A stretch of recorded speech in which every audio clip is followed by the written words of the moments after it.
Assalamualaikum warahmatullahi wabarakatuh. Perkenalkan, kami dari kelompok 11 mata kuliah Kimia Pangan. Saya sendiri Nabila Dulfisadia dengan ujung NIM 021. Saya Reta dengan ujung NIM 79. Saya Karin Metisha dengan ujung NIM 059. Daging dan unggas. Adapun tujuan pembelajarannya yaitu mahasiswa mampu menyadari pentingnya manfaat teori dan praktis ilmu kimia yang kreatif dan inovatif dalam konsep kimia pangan, mampu mendukung ketahanan pangan, memenuhi kebutuhan gizi masyarakat, serta menciptakan sistem pangan yang lebih sehat, efisien, dan berkelanjutan. Pada materi ini, kita akan membahas mengenai daging, unggas, dan makanan laut yang merupakan sumber protein hewani yang mengandung berbagai biomolekul, lemak, dan mineral.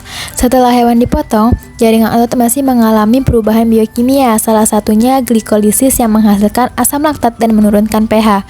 Perubahan ini dapat memengaruhi warna, rasa, dan tekstur bahan pangan. Pada makanan laut, kandungan air yang tinggi membuat penanganannya perlu dilakukan dengan baik untuk mencegah kerusakan akibat oksidasi lemak, pemecahan protein, dan pertumbuhan mikroorganisme.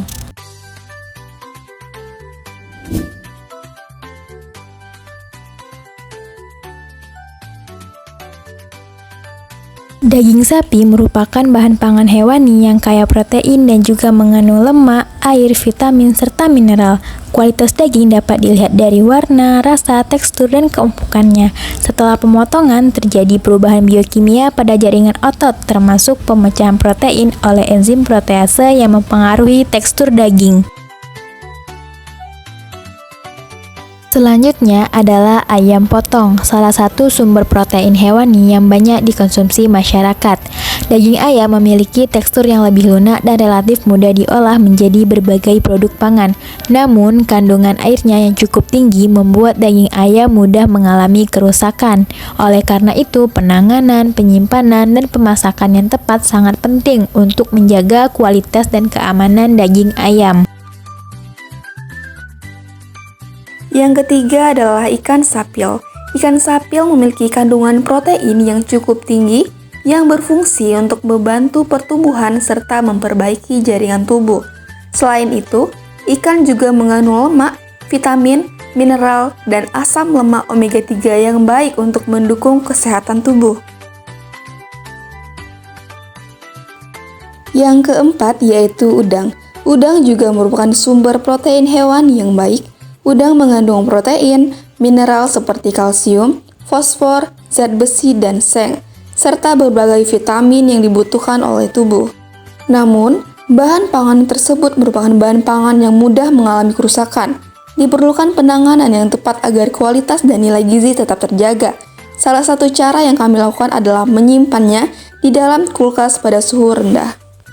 Penyimpanan dingin dapat memperlambat pertumbuhan mikroorganisme serta menghambat proses kerusakan, sehingga bahan pangan tersebut dapat bertahan lebih lama dan tetap dalam kondisi yang baik sebelum diolah atau dikonsumsi.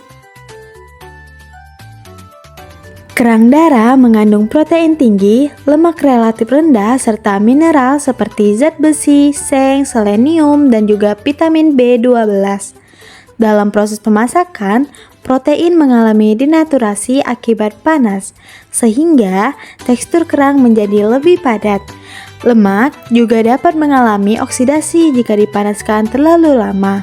Sementara itu, mineral relatif stabil terhadap panas, meskipun sebagian dapat larut ke dalam kuah saat dimasak. Cumi-cumi mengandung protein, lemak, taurin, dan vitamin B12. Saat dimasak, protein mengalami denaturasi akibat panas, sehingga tekstur cumi menjadi lebih padat dan kenyal.